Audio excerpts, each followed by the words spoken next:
안녕하세요. 민쌤의 아무나 배우고 아무데나 써먹는 아무 역사 시간입니다. 오늘은 주제 14, 1920년대의 일제 통치에 대해서 배워보도록 하겠습니다.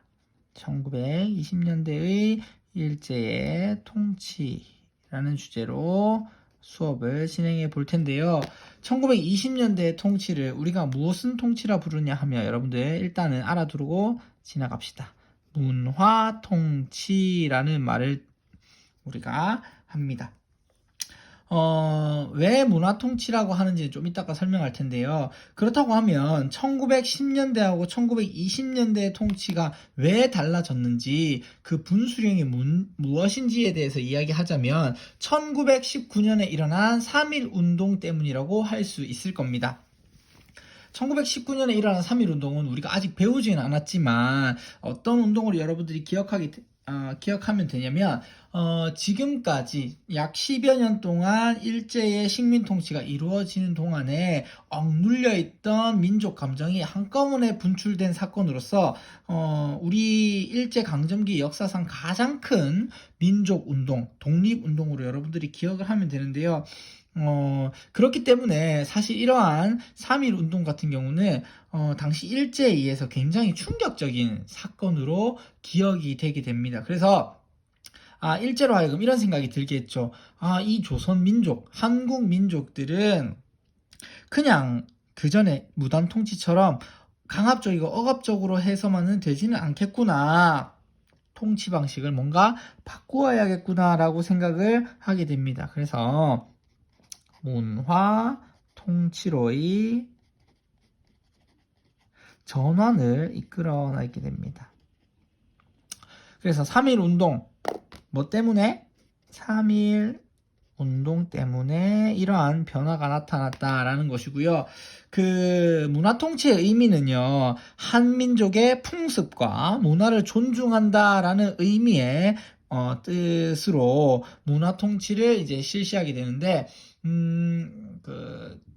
조선의 새로운 총독인 사이토 마코토라고 하는 사람이 이 문화 통치를 표방하게 됩니다. 그래서 목적은 무엇에 있느냐? 한국인의 불만을 어떻게 하고 낮추고 잠재우고 분열을 시키려는 목적이다. 는 목적을 가지고 있었다라고 여러분들이 알면 되겠습니다. 그래서 사실은 이 그 문화 통치가 실상으로는 진짜 한민족의 풍습과 문화를 존중한다라는 게 아니라 결국에는 무엇과 무엇? 바로 분열. 한민족을 분열시키고 그리고 한민족을 기만, 속이려는 이러한 두 가지의 키워드로 우리가 살펴보면 될 것 같습니다. 그래서 일제가 우리한테 뭔가 너희들의 문화, 풍습을 존중한다라고 하면서 우리가 체제를 그전에 억압적이고 강압적인 체제에서 뭔가 변화를 이끌어줄게 라고 하면서 변화에 대한 이야기를 많이 하게 되는데 실상은 또 그렇지가 않았다. 그래서 실상은 어땠는지에 대해서 우리가 나누어서 살펴보면 될 것 같습니다. 첫 번째, 기존에 우리가 조선 총독은 어떤 사람이 된다 그랬죠? 그쵸. 조선 총독은 일본군 육해군 출신의 뭐다? 군인들만, 대장 출신의 군인들만 가능하다고 했는데 이제는 문관 총독, 즉 군인이 아닌 일반적인 행정적인 의미에서의 그런 정치인들도 뭐 할 수 있다? 총독에 임명할 수 있다라는 것으로 이 사람들이 우리를 속이게 됩니다.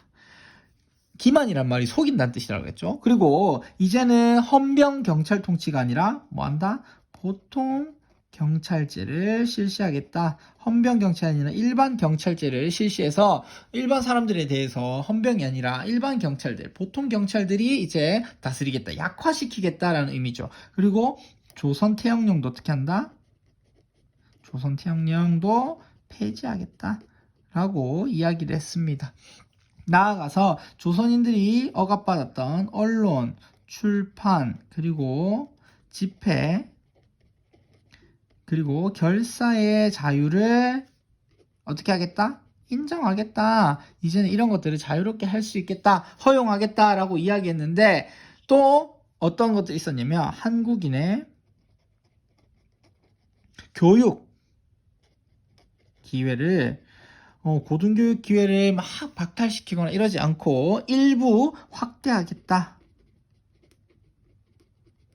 이러한 이야기들을 하게 됩니다. 그렇지만 중요한 건 무엇이라고요? 실상은 그렇지 못했다라는 것들이라고 할 수 있겠죠. 그래서 실상은 어땠느냐 하면 문관도 총독에 임명해 줄 수 있다고 했지만 실제로 임명한 적이 단 한 번도 없었다라는 겁니다. 그래서 말로만 임명하겠다라고 얘기했지만 실제로 임명한 적이 없었다라는 것이고요. 그 다음에 보통경찰제를 실시하고 조선태영령을 폐지해서 조선인들에 대한 이러한 억압적인 것을 없앤다고 얘기했지만 실제로 보면요. 경찰서의 수라든지 그리고 경찰 인원이 훨씬 증가하게 되고요. 늘게 되고요. 이때 치안유지법이라고 해서 새로운 억압적인 제도를 만들어 가지고 당시 어떤 사람들 그렇죠. 당시에 민족운동 즉 독립운동을 하는 사람들을 굉장히 억압하고 탄압했다라는 것을 우리가 기억해 둬야겠습니다. 여러분 학습지 14페이지에 5번에 나와 있는 경찰서의 수와 경찰 인원의 변화를 보면요. 그 기존의 무단 통치 시기보다 훨씬 많이 증가했고요. 경찰 기관도요. 그리고 경찰 인원도 훨씬 많이 증가했다는 것을 알 수가 있습니다. 그래서 보통 경찰제를 실시한다고 해서 조선에 대한 억압이 약해졌다라는 게 아니라 오히려 경찰 기관이나 경찰 인원은 훨씬 더 증가했다라는 것을 우리가 알 수가 있고 그걸 통해서 오히려 조선인에 대한 한국인에 대한 억압과 이러한 혹독한 그 탄압이 계속되었다. 오히려 더 심해졌다라고 볼 수가 있겠습니다. 그 다음에 우리가 살펴볼 것은요. 언론, 출판, 집회, 결사의 자유인데 우리가 언론에서 1910년대 황성신문이나 대한매일신보와 같은 한국 언론이 없어졌다고 얘기했죠. 근데 이제는 이런 걸 허용해 준다라고 하는 거예요. 그래서 실제로 허용이 됐습니다. 그런데 문제가 뭐냐면 혹독한 사전 검열을 했다. 그래서 신문을 내기 전에 총독부에서 일본인들이 다 검열을 하는 거예요. 그러면서 독립에 관한 거, 민족운동에 관한 거 이런 것들을 어떻게 한다? 다 없애고요. 기사를 삭제하게 됩니다. 여러분들 교과서 46페이지에 보면 거기 중간에 검열로 삭제된 기사가 있죠. 그래서 중간에 보면 뻥 뚫려 있는 것들이 있습니다. 이것은 신문이 괜히 빈 공간에 있는 게 아니라 일제가 사전에 검열을 해서 자신들의 마음에 들지 않는 민족 운동에 대한 것이라든지 민족 감정을 일으키게 되는 이런 기사들을 다 삭제했기 때문에 이렇게 빈 것이 있었다. 만약에 이러한 기사 삭제를 말을 듣지 않고 그대로 실려 보내는 신문이 있다고 하면 어떻게 된다? 정간, 일시적으로 신문의 발행을 멈추거나 폐간, 아예 그 신문을 없애버리는 등의 일을 하게 되고요. 또한 그 사회단체의 빈번한 활동 중단 명령을 통해서 기존에 있었던 집회 결사의 자유도 사실은 그렇게 허용되는 게 아니고 마음에 안 들면 모든 그 사회단체 활동을 다 이게 중지를 시킬 수 있었다라는 것입니다. 또한 한국인의 교육의 기회를 일부 확대한다고 했으나 학교의 수는 확실히 늘었어요. 학교의 수는 늘었으나 어떻게 됐느냐 하면 실제 취약률, 학교에 가는 비율은 여전히 어땠다? 낮았다라는 거고요. 조선 지리, 한국에 대한 지리나 조선 역사를 공부하는 시수는 여전히 낮았다라고 하는 그 민족 교육을 이제 막으려고 하는 의도가 다분히 있었다라는 것입니다. 아까 얘기했다시피 그 문화 통치로의 전환에 있어서 그 기만과 분열이라고 했죠. 여기 있는 변화를 이렇게 한다고 했으나 실상은 어땠다? 라고 하는 것은 이렇게 하겠다고 했으나 속였다라는 것이죠. 그래서 기만에 해당되는 내용이라고 할 수 있습니다. 속였다라는 것이죠. 그렇다고 하면 분열은 무엇이냐 하면 이렇게 너희들 한국인들에게 우리가 문화 통치로 잘해주잖아 라고 꼬드기면서 일부 사람들을 어떻게 한다? 민족 분열을 시키는 겁니다. 민족 분열을 시키기 위해서 어떤 것을 하냐? 친일 세력. 우리가 흔히 친일파라고 하는 사람들을 양성했다, 키워냈다라고 하는 것이 특징이라고 할 수 있습니다. 그래서 어떤 것들을 하느냐? 첫 번째, 한국인들의 일부를 원래는 정치에 전혀 참여하지 못하게 했는데 한국인을 하급 관리로, 낮은 관리로 임명한다든지, 두 번째로 그 일부 친일 인사들, 친일을 하는 사람들을 식민 통치에 어떻게 한다? 참여시키거나. 또 다른 거, 세 번째로는 지식인들, 일부 지식인들을 어떻게 한다? 민족 개조론, 우리 민족이 뭔가 잘못됐다, 우리는 일본을 본받아서 우리가 각성해야 된다, 바꿔야 된다라고 하는 민족 개조론이라든지 자치론, 우리가 독립하는 것은 글러 먹었으니까 일본의 허락을 받아서 자치하는 것에 만족해야 한다라고 하는 것을 주장하도록 만들었습니다. 그래서 어떻게 한다? 잘해주는 척하면서 일부 인사들, 사람들을 어떻게 만든다? 친일파로 회유시키는 이러한 형태의 방법을 쓰게 됩니다. 그래서 우리가 너희는 잘해주지 않느냐, 우리 일부 너희들한테는 이렇게 잘해줄 테니까 다른 평소에 같이 운동하던, 민족 운동하던 애들하고 자꾸 떨어져라 라고 이야기를 했던 것입니다. 그래서 이러한 친일파 육성은 무엇에 해당된다? 그렇죠. 민족을 분열시키는 분열책이라고 할 수가 있습니다. 여기까지 여러분들이 이해가 됐나요? 그 다음에 두 번째로 여러분들이 살펴볼 것은 경제적인 측면인데요. 산미 증식 계획. 산미 증식 계획과 일본의 산업 침탈입니다. 산업에 대한 침탈은 지난 시간에 우리가 회사령, 광업령, 어업령, 삼림령 같은 것들을 살펴봤는데 이제 1920년대가 되면 또 다른 형태의 산업 침탈이 자본이 침투가 된다. 그래서 이것은 자본의 침투와 관련이 돼 있다라고 우리가 살펴보면 되겠습니다. 먼저 우리가 산미 증식 계획 살펴봐야 되는데요. 이 산미 증식 계획이라고 하는 것은 쌀을 생산하는 것의 양을 증식하는, 늘리는 계획이라고 할 수 있습니다. 그럼 우리가 생각했을 때, 이건 좋은 거 아닌가요? 라고 생각하는데, 그렇지 않았다. 왜 실시했느냐가 일단 중요합니다. 왜 실시했느냐 하면, 제1차 세계대전 이후, 일본은 급속한 공업화를 이루게 됩니다. 즉 이제 도시가 발달하고 공업에 생산되는 양이 많아졌다는 거예요. 그러면 사람들이 이러한 공업화가 이루어지면 농촌에 살던 사람들이 돈을 벌기 위해서 도시로 막 몰려든단 말이에요. 그럼 농사를 지을 사람은 적어지고 도시에서 쌀을 사 먹는 사람은 많아지니까 어떻게 되겠습니까? 쌀 수요가 어떻게 된다? 급증하게 된다라는 거예요. 그래서 일본에서는 실제로 어떤 일이 발생하느냐 하면 쌀 소동이 일어나기도 합니다. 1918년에 쌀 소동이 일어나요. 즉 쌀이 부족해가지고 생산되는 양은 많지 않은데 먹으려고 하는 사람들이 많아서 쌀 소동이 일어나기도 했습니다. 그래서 일본이 자국의 쌀 부족 현상을 어떻게 하기 위해서, 해결하기 위해서 뭐 했다? 우리나라 조선의 한반도에 산미 증식 계획을 실시하게 됐다라고 하는 게 가장 큰 원인이라고 할 수 있어요. 이게 배경이라고 할 수 있습니다. 그러면 어떤 식으로 쌀을 많이 늘리려고 했느냐? 내용을 살펴봐야겠죠. 첫 번째, 수리시설의 확충.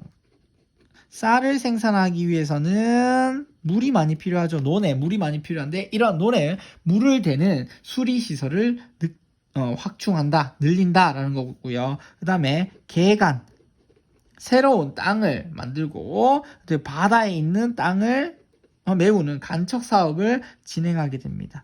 그리고 잘 살아남는 벼의 품종을 개량하게 돼요.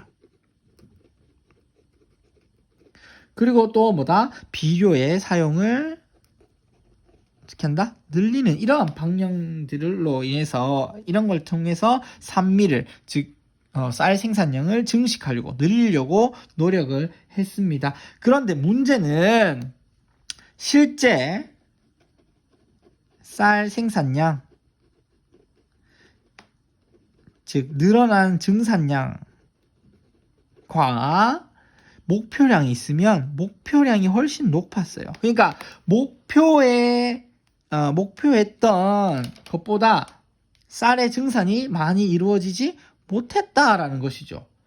그런데 문제는 실제로 쌀을 생산한 이 증산량보다 일본으로 가져간 유출량이 훨씬 더 어땠다? 많았다라는 것입니다.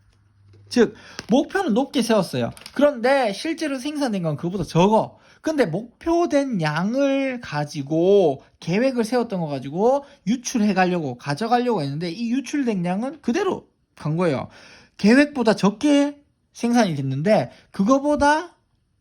그거만큼 더 적게 가져가야 되는데 가져가려고 하는 양은 그대로 가져가게 되는 거죠. 그래서 어떻게 된다? 문제가 생기게 되죠. 실제로 늘어난 건 조금만 늘어났는데 생산은 조금만 더 됐는데 많은 양을 유출하다 보니까 어떻게 된다? 한국에 남아있는 쌀이 없게 되죠. 그러면서 한국인 1인당 쌀 소비량은 어떻게 된다? 오히려 감소하게 됩니다. 그러니까 엄청 힘들겠죠. 그러면서 한국 내에서 식량난이 일어나요. 그래서 먹을 쌀이 없어요. 우린 열심히 수리시설도 확대하고 개간도 간척도 품종 개량도 비료 사용도 했는데 조금만 늘었어요. 근데 왜 이렇게 많이 가져가나요? 그러니까 우리 한국 사람들이 먹을 쌀이 없어요 라고 하면서 식량난이 일어나게 됩니다. 이에 대해서 일제는 어떤 행동을 하냐면 야 누가 한국인 먹을 쌀이 없어? 그러면 쌀 먹지 말고 어떻게 한다? 일제가 만주에서 뭐 한다? 잡곡, 조, 콩, 수수와 같은 쌀이 아닌 잡곡을 어떻게 한다? 수입을 해가지고 야 이거 한국인 너가 먹어. 쌀은 우리가 일본으로 가져갈게 라고 하면서 일본으로 가져가 버린 거죠. 그 결과 어떻게 되겠습니까? 당연히 일본의 쌀값은 어떻게 된다? 안정되겠죠. 왜? 한국에서 막 가져갔으니까. 그런데 문제는 농민의 부담이 어떻게 된다?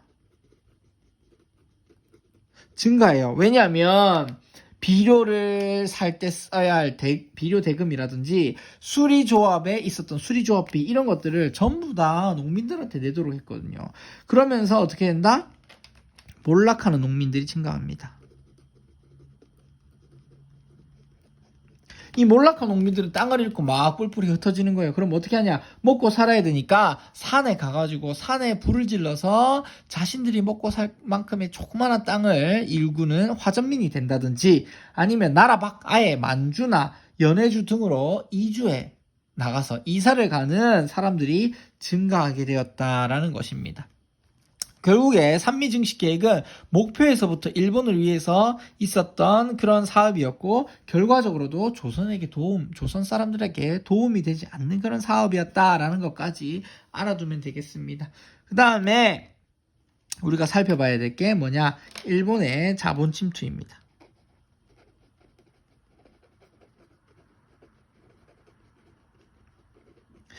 첫 번째, 1910년대 우리 산업을 막 침탈해가는 법을 만들었다면 이제는 일본의 산업 자본이 계속 침투하게 돼요. 그러면서 우리나라 자본을 잠식해 나가는 거죠. 그러니까 한국인들을 돈을 많이 벌어서 자본을 쌓지 못하게 했잖아요. 1910년대 회사령 같은 걸로. 그러면서 그 자본을 일본인들 자본이 막 들어오게 되면서 우리나라 경제를 막 먹어가는 거죠.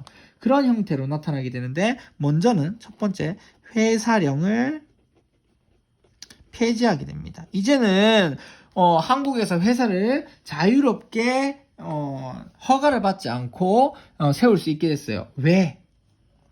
이제 이것은 허가제에서 마음대로 세운 다음에 우리 세웠어요 라고 하면서 신고제로 하면 되는 거예요. 신고만 하면 되는 거예요. 왜? 뭐 때문에? 일본 자본. 일본의 자본이 한국으로 어떻게 하기를 위해서 침투하기 쉽게 하기 위해서. 즉 일본의 자본, 뭐 미쓰비시, 미쯔이 이런 미쓰이 이런 일본의 거대 자본이 막 한국에 들어오려고 하면 한국에다 회사를 세워야 되는데 회사령이 있으니까 너무 복잡한 거예요. 그래서 일본 자본이 마구 한국으로 들어올 수 있도록 하기 위해서 뭘 폐지했다? 회사령을 폐지했다라는 것이고요. 두 번째는 기타적인 자본에 대한 그런 것들이 있습니다. 그런 잠식, 침투가 있습니다. 첫 번째는 관세를 어떻게 한다? 폐지한다. 일본하고 한국에서 일본 상품이 관세를 폐지한다.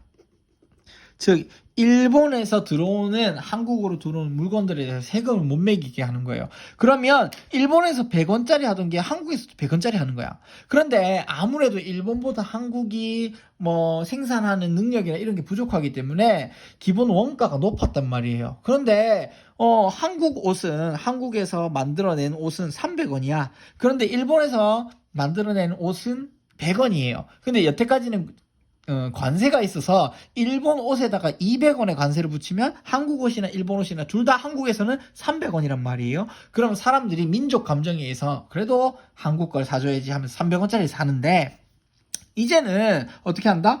일본의 물건, 일본의 상품에 대해서 관세를 폐지하고 세금을 안 붙이니까 우리나라는 그대로 옷이 한 벌에 300원이야. 그런데 일본에서 들어온 건 관세가 폐지돼서 200원이 더 안 붙는 바람에 100원에 들어온단 말이에요. 그러면 아무리 민족 감정이 뛰어나고 조선을, 한국을 사랑하는 한국 사람이라고 해도 싼 물건을 사겠죠. 그럼 일본 물건을 많이 판단 말이에요. 그럼 어떻게 되겠습니까? 그렇죠. 한국의 자본가들, 자본을 가진 이 사업가들은 망하게 되고 회사는 망하게 되고, 일본의 물건을 파는 일본의 기업들, 일본 자본가들은 어떻게 된다? 물건을 많이 팔아서 돈을 많이 벌게 된다라는 것이죠.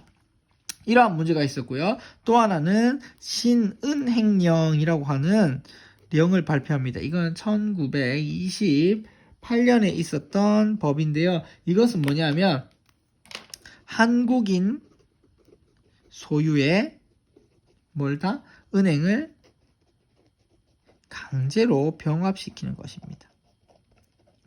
그래서 한국인이 세웠던 여러 은행들을 막 일부러 병합시킨 다음에 일본 은행에다가 예속을 시켜버리는 거죠. 그래서 한국 은행들이 망하고 일본 자본의 은행들이 다 합병해가지고 우리나라 자본 그런 것들을 전부 다 잠식해 나가는, 경제적으로 잠식해 나가는 그런 방식을 취했던 겁니다. 여러분, 우리가 1920년대에 일제 통치와 그리고 경제적인 측면에서 산미 증식 계획과 일본의 자본 침투에 대해서 살펴봤습니다.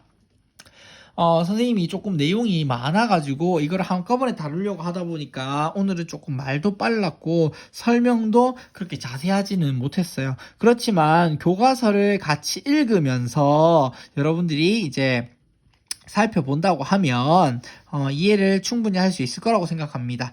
특히 교과서 46페이지의 자료 읽기, 문화통치의 본질에 나와 있는 그 경찰서 수와 경찰 인원의 변화라고 하는 그래프를 여러분들이 해석할 수 있고, 그리고 조선 총독 사이토 마코토라고 하는 사람이 조선민족운동에 대한 대책이라는 글에서 친일파를 양성하려고 했다라는 측면을 이제 이제 자료를 해석할 수 있다고 하면 문화 통치가 결국에 분열과 기만이라고 하는 두 가지 측면에서 통치를 했다라는 것을 여러분들이 알 수가 있을 거고요. 그 다음에 여러분들 교과서 47페이지 주제 탐구에 나와 있는 그 1920년대 쌀 생산량과 유출량 및 소비량에 대한 그 그래프를 여러분들이 해석을 할 수 있다고 하면 또 산미 증식 계획에 대해서 여러분들이 잘 알 수가 있을 겁니다.